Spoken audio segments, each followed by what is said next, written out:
we had a battle of SNL alumni, both having series finales. Not competing for ratings, Jason Sudeikis and Bill Hader, great shows, Ted Lasso and Barry, respectively, both had series finales.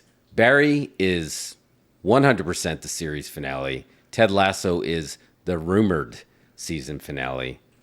So I don't know. Let's just throw the spoiler warning up there now. Sure. For folks who don't see it, it's just their own fault. Yeah. But B. Rose said it. We don't deserve so many great shows at a given time. Like right now, movies were firing on all cylinders. And I'm going to throw Succession in there as SNL alumni-ish because I feel like Kieran Culkin is an honorary, very famous SNL because he not only did the hosting gig, but when Macaulay hosted it when he was a kid, he was on what's his name, Shoulders. Yeah. So I feel like he was part of it too. So that's 3 big finales. Big show. What's up, Arun? Arun says, spoiler warning, now I have to leave. Yeah. These are, if you watch Barry, Ted Lasso, all big spoilers, Succession, big spoilers. So, but let's start with Barry. Barry is a great show. Was a great show. And let's face it, the way this show started, as soon as he took out the cop, was his acting teacher's girlfriend, you knew the show just was going in a direction that it wasn't going to, and they lived happily ever after. It was just impossible. Yeah. Well, I mean, yeah, it was always dark, right? I mean, you knew something was going to happen. He was a hitman. He killed several people throughout the season. Yes. But it was still a pretty shocking season and a very wild, shocking ending. You talking about this season or the first season? No, this final season was Oh, yeah. wild. I mean, you knew when he got arrested. Every season, like the way it ended, and when it ended last season, when he went to jail, I had no idea where it was going to go. But there was no way you could have predicted this. And it felt like another Barry season until that whole Fred Armisen scene as the assassin that somehow snuck in there. He's like, hey, that guy's here to kill me. Hey, he's going to take me out. That guy's going to take me. That was the strangest scene. What a great cameo for Fred Armisen, too. But after that, I just feel like it just went wild. Like, did not expect this at all. Yeah. Well, like I said, to me, it felt like they had another season of Barry in the bank. It felt like 2 seasons crammed into one on this one. And it just kind of sped through it. And Mike said the season was like an art piece, was not afraid to give a character a ton of range. I didn't expect the time jump at all. I did not. Because, like I said, it started off with a regular season with Cristobal and NoHo Hank comparing, their crime empire to Dave and Buster's. And then the sand trap. Did you expect that sand trap was wild, too? They just got all the hitmen together and took him out on the sand trap. Didn't expect that. Didn't expect any of the stuff with the Cristobal because they had this whole arc of how they were going to save their relationship. So it's almost hard to say that this was a comedy because it had very funny stuff that maybe you should or shouldn't be laughing on, but it had a lot of tragic stuff in there. I mean, NoHo Hanks at the ending, that was very, it was sad. It was powerful when, Raven was calling him out. It's just like, you just admit that you had him whacked and we'll let him go. It was very Sopranos feeling that, wow, this is strong. Yeah. It was strong performances. Well, I don't think this was a comedy. No. I think you are assuming it's comedy because Bill Hader is the lead actor in it. Right. But this was never meant to be a comedy. It's about a hitman with PTSD. Yeah. It's just casting a comedian gives you that sort of misdirect.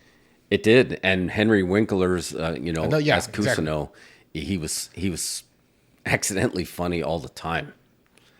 But I don't know. What were your thoughts on the ending? Oh, Mike said giving NoHo Hank his own show stat. He killed it here and on Gotham as Zaz. Yeah, NoHo Hank, he was the standout to me. I know Henry Winkler got all the awards and recognition for this, but I always walk around and I can't see the name Barry without saying Betty, just like Noah Hank does. Yeah. I mean, to me, he stole the show, so 100% give him his own show. But what were your feelings on the finale? I mean, I thought it was great. I enjoyed it. It kind of felt to me that it was like on fast forward. There was just so much stuff happening. Every scene advanced the story so much, right? And then you've got another time jump within this episode. It just felt like it was moving so fast, and what was it? The 30 minutes blew by. It felt like 5 minutes. Yeah, I agree. It was really fast. I don't know if we'll ever be able to listen to the song "I Saw the Sign" when he was just walking through whatever that was, Walmart, with like all the guns and nobody even like batted an eye. There was like another scene like laughing, but maybe you shouldn't have laughed. But did you expect him to get whacked? Did you expect that? Like I was like, when I saw the title was "Oh Wow," I had no idea that was going to be his last words. Yeah, it was a little bit of a swerve. You thought Kusno was going to maybe commit suicide. Yeah.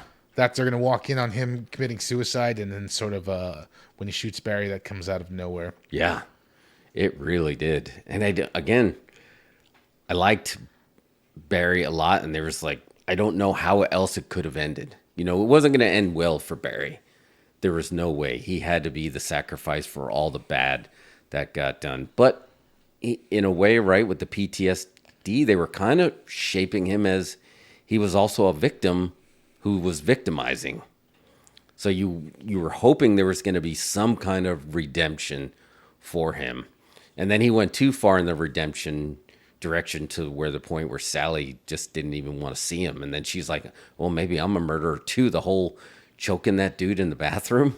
Like, I was like, is she going to kill him? Because then she decided that maybe she's a killer.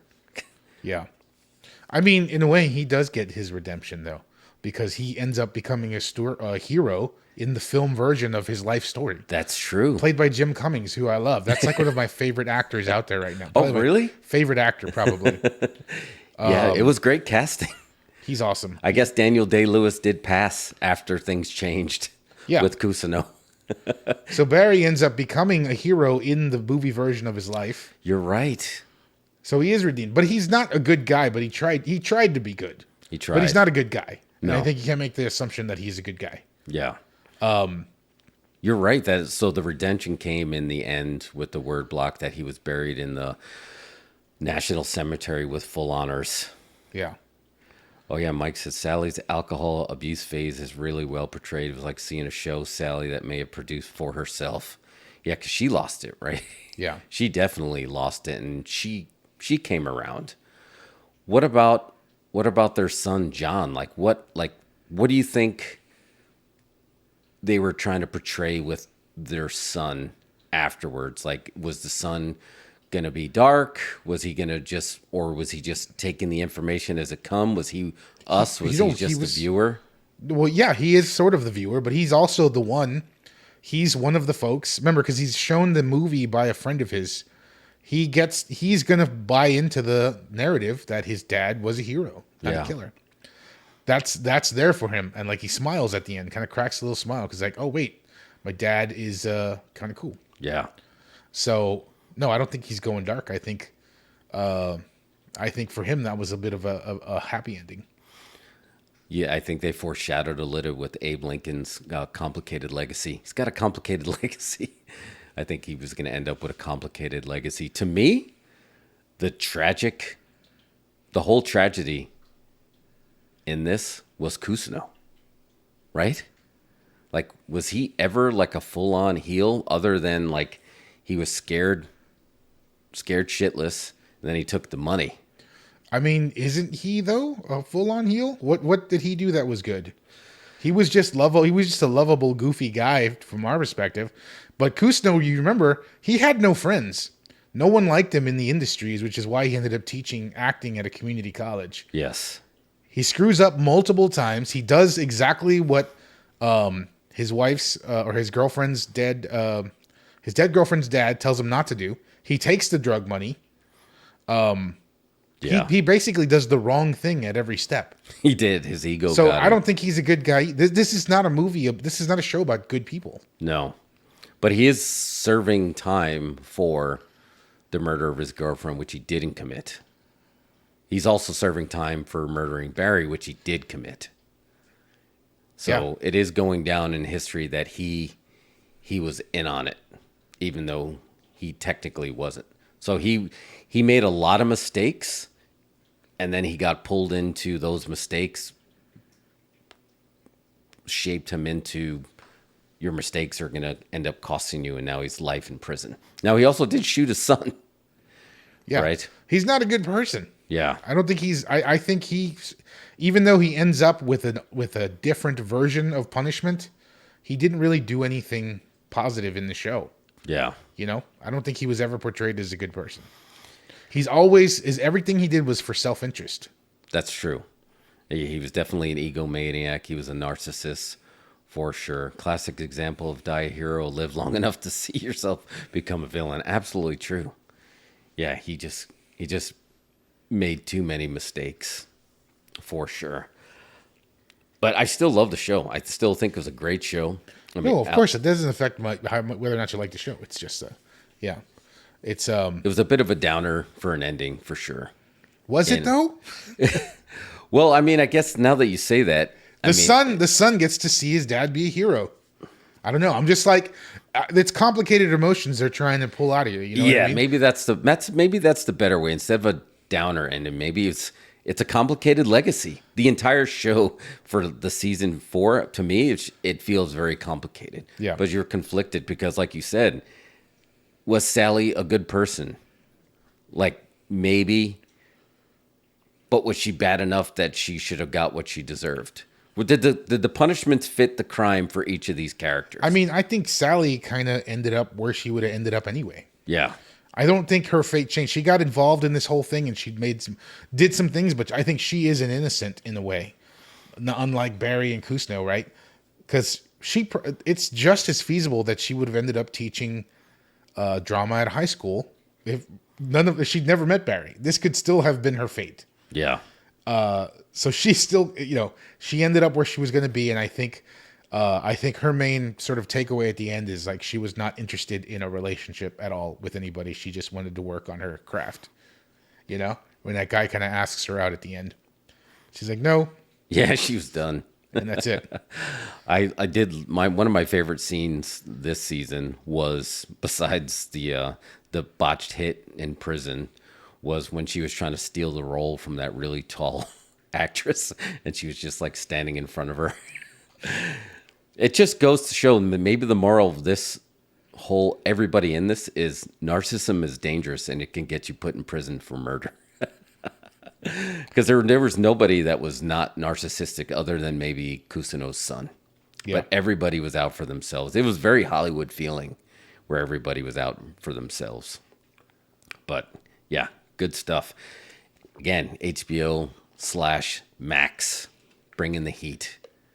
But let's jump into the next one, which I'm going to I need you to pitch me on it because I did not watch it. But I know a lot about it is Succession. I didn't watch it either. Oh, you didn't? No. I just know it's relevant in the culture right now because it's a big one that ended. The only thing that I know about that I was interested was that the Brian Cox died actually a few episodes ago. Oh, okay. And not in the finale. But I do know, spoiler, do y'all watch this show? Anybody? All three of you? Yeah. Probably nobody. I know in the end, none of the kids I feel like people are watching. No, my mom watches it. My sister watches. Everyone's into this. I know Mike doesn't watch it either. Yeah, I've not seen it. But it does feel like it had a little bit of buzz. Oh, it had a lot of buzz. Extremely popular. Yeah. But yeah, that's not one. I mean, I've only up to season 2 on that one. What did they go? 4 seasons? 4 seasons. 4 seasons. Yeah. But in the end, similar to Barry, like all of them had deplorable properties, and it cost them. Is that the gist of it? I don't know. Yeah. Sorry, I should have told you I didn't actually watch it. Oh no, I thought you watched it. No, I haven't. Okay. I don't watch it. Got it. But all right, then let's jump to the big one.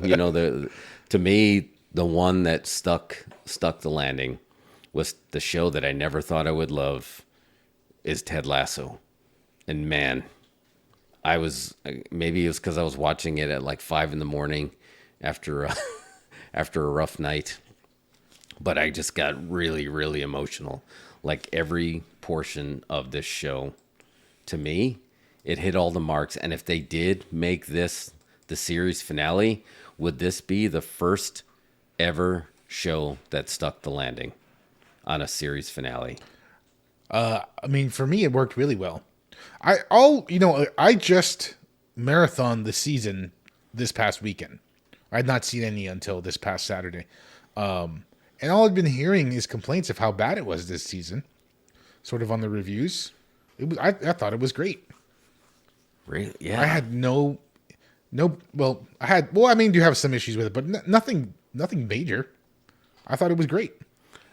I'm shocked that people didn't like. To me, this season to me was just as good, if not better, because it was cinematic and every one of them had these long Stranger Things runtimes.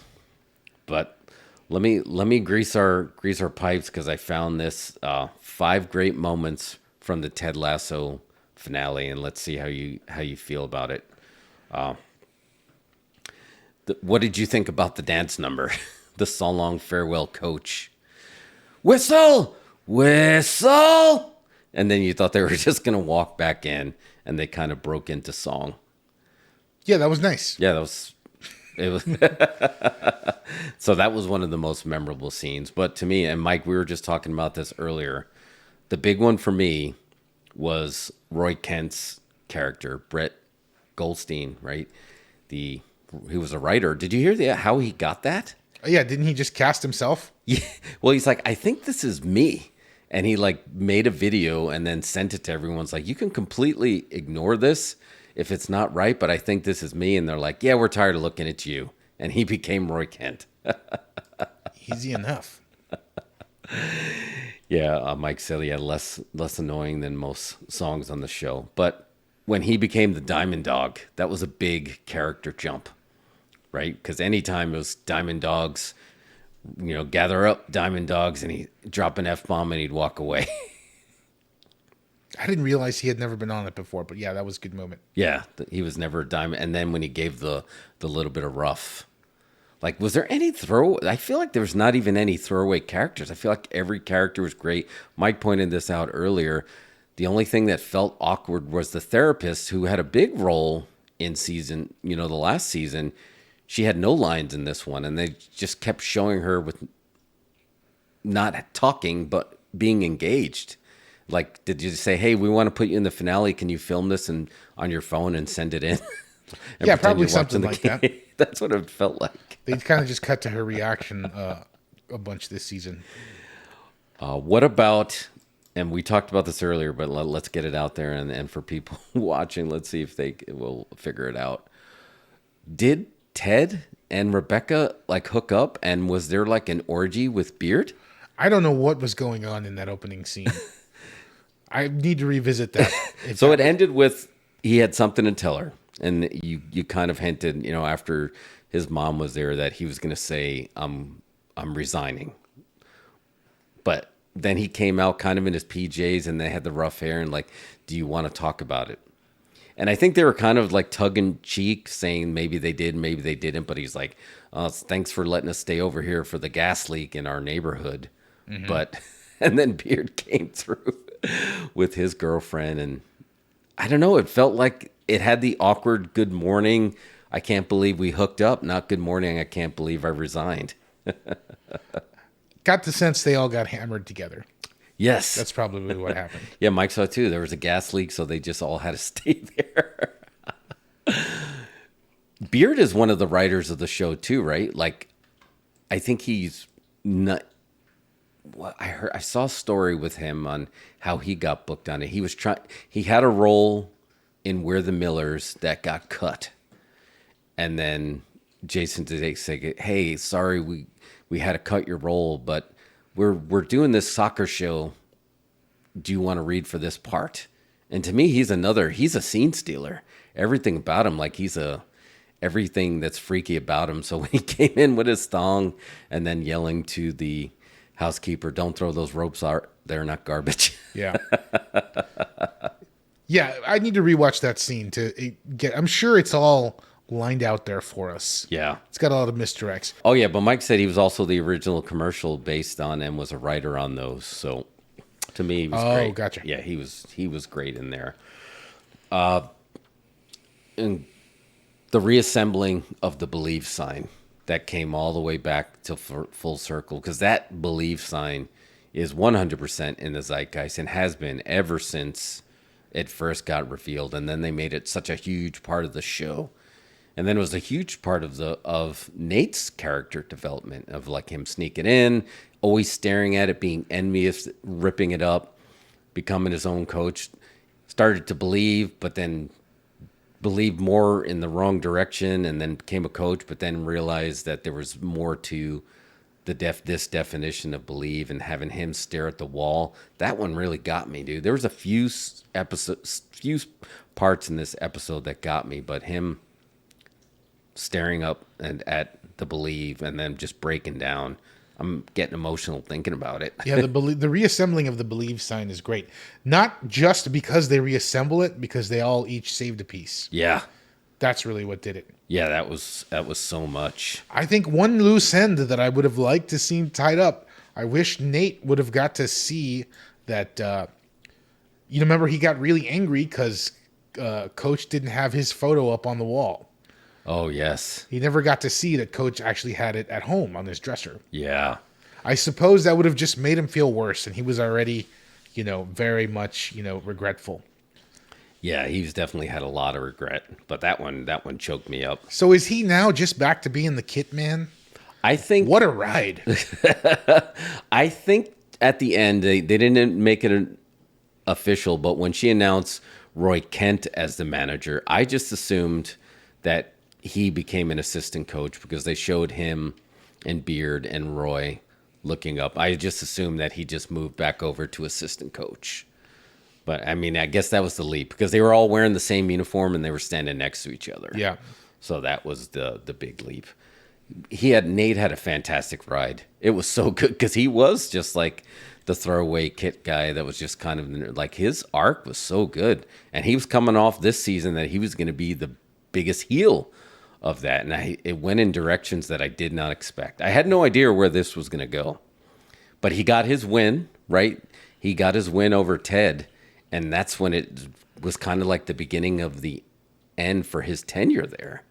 And then came back. Yeah. So he didn't have to stay as a heel. Yeah. And Rupert was not allowed to get any redemption. I enjoyed that. Yeah. I was telling Mike this earlier. I thought he was going to have a small babyface turn. They made it look that way, but I'm glad they didn't go through. He had his jacket flowing like the cape, like Darth Vader. Yeah. So you knew he was like going to be a straight up heel. But the one that really got me that I thought it might is he started warming up, and respecting Rebecca a little bit more. Right. And then when she said, "What a lucky man you are. No matter what happens today, a team you love wins." I thought that was a fantastic line. Mm-hmm. And I thought maybe that was going to be the one that snapped him out of it. But it snapped him back a little bit, and he regressed and made his manager's balls fall out. Right. Now, this show is the polar opposite of Barry, which is a show full of heels, and this is a show full of baby faces. Yes. Everyone is a baby face on this show, except for Rupert. Yeah. Literally, anyone else. We got Rupert, and we've got the guy who owns the Nigerian team. Oh, yeah, that guy's a straight-up heel. Oh, yeah. and Jack, which she just kind of escaped, like, after pulling away Kelly's money, from her firm. Yeah. And just she left the country and had a small, like, it was more like a ghosting. She was one of those millennial heels. Right. Where she's just like, I'm just going to ghost you. Right. So she didn't have that. But, I mean, she was just 4 this season. So, but yeah, she fell to heel. But speaking of Kelly, Jamie Tart, what a great character arc for him. Yeah. Like starting from season 1. I mean, he was technically felt like he could have been the heel, right? The hotshot sports guy. He was in season 1 and most of season 2. Yeah. But he had the turn. They just built it up to the turn. Oh, man. And when you do it right. Solid booking on this one. Very solid booking to see that character arc of just like how Ted, the lasso way turned things around. And his stuff was great, and then the stuff and he got the redemption of his dad at the end. That was another one that just got me emotional. And then, Mike and I were talking about this, the relationship that he had with Roy and Keeley, that whole that love triangle that was going on. And they still kind of stayed, as their relationships growed, they stayed that way. And even when they decided that they both might be in love with Keeley, and then they decided to have a fight, but then they still kind of stayed bros and were okay with it. To me, that was great. Yeah. What a feel-good show. Yeah. Because you were crying, but it were happy tears, that you were just feeling good all around. Yeah, this show was a complete tear fest. So many scenes. The scene that got me was when Rebecca just asks Ted to stay. Oh my gosh, yeah. He didn't say a word either. That's Jason Sudeikis. He says nothing. It. He says nothing in that whole scene. Yeah, he crushed it. It was just so good because you just didn't know what to expect. And and her getting emotional, and then her thinking about selling the team. There was just so much riding on him leaving. Yeah. And it's so difficult to think, what a difficult decision. The family you have, with his son who needs his dad desperately, but his family that he made with the team, who also kind of needed him, but in the end you realize maybe they outgrew the need for him, or mission accomplished. Now he had to go back and do it with his son. But it made it really tough. Like Barry did this in a different way. Like you said, once he assassinated, the cop, you knew that there was no turning back. Like it was a very difficult choice to make. This, to me, it was always a difficult choice, because I think about if my son was at that age and you get a job opportunity like this, that you have to leave the country, how difficult that would be to do that. And just know that now the doctor that was trying to help repair your marriage is in there where you're, that's got to be like so hard. Yeah. So hard. So there was he stayed, and there was going to be, then his son loses, but then he leaves, but then his team kind of loses him. But yeah, they made it the whole time that was always just kind of hanging over my head. I thought for a second there when they started to show what a jerk the new boyfriend is. Yeah, Mike just said that he was the heel of the episode. It's like, sure. Look at that, something happened. And he was on the phone the whole time. Yeah. Just making fun of soccer. So that was I thought that right there I felt like, are they going to swerve us and everyone's going to move to London? Yeah. And they're gonna flip the title card at the end from Ted Lasso to the Lassos. From Valerie to the Hogan family. Exactly. From Three's Company to Three's a Crowd. That would have been nice. I probably could have gone that way. Yeah, when Rebecca started saying all this stuff that made sense in that scene, you're like, oh, this could happen. Because I feel like his wife was trying to soften and realize that maybe there was something there. Felt like it could happen. Yeah. What made this finale to me so great is it could have been everything worked out perfectly the way you thought it could have. But they found a way that it was second place and everything worked out perfectly. They did every single thing they could, and they still came in second place. But now that was explain enough. this to me. Why did they come in second? So that was the whole joke throughout the show of trying to figure out why the rules are what they were. But no matter what, so it's kind of like in the NFL, they needed to win, and then the other team, which wasn't their rival, needed to lose for them to go ahead, the way the records fell. So they did their part. They did every single thing they can, but the other team didn't lose, which wasn't their rival. So they beat their rivals. So you got the Ted victory dance, which I've been waiting for since season 1, episode 1. They teased it a long time ago. Right? I was waiting for that dance, and he got it. So they did every single thing they could, but then it still just wasn't enough. But it wasn't enough to get the other victory. But the guy in the airport called, it's like, oh, you could have been legend. You were right there to win it all. But it was enough. Yeah. It was not everything, but it was enough. Same thing with who ends up with Keeley. Neither one of them. but they were still so close. So it wasn't what you expected, but it was enough. I don't know. It like Nate, he wasn't the manager. He had to go back to being the kit man and probably assistant coach, but that was enough. Wasn't that the theme song of the trailer of the season? You can't always get what you want. Yeah. Yeah, exactly. There was everything about that. But there's just so many shows that if this is the finale, he did it. And many shows haven't done that. Because he told, I was listening into an interview, and I think he even said it on Hot Ones. His plan was to shoot it like a London show. And the London show is 2 seasons and a Christmas special and done. We got 3 seasons, technically 4 with the episode length. And we got the Christmas special in last season. They had the Christmas episode, and I feel like that was it. So, do you think they're going to come back? I guess that's the big question. Well, they planted one seed that they could possibly do something with. They said Richmond women's team ? Right? Oh yes. So that could be a spin-off. Keep all the same characters. You just don't have Ted. That could be something if Jason Sudeikis is not up for it. And a Christmas special. How about a Ted Lasso movie? Yeah. How about a Ted Lasso movie for Apple that they put in theaters at a holiday? Why not?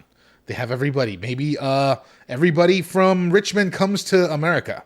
That's the movie. Oh, just the flip flop for Thanksgiving. Oh and yeah. They can make jokes about England versus America, and how they were at odds and all that stuff.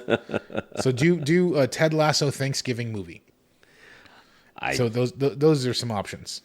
Yeah, I think that would be great. I think a Ted Lasso movie would do really well. I think so too.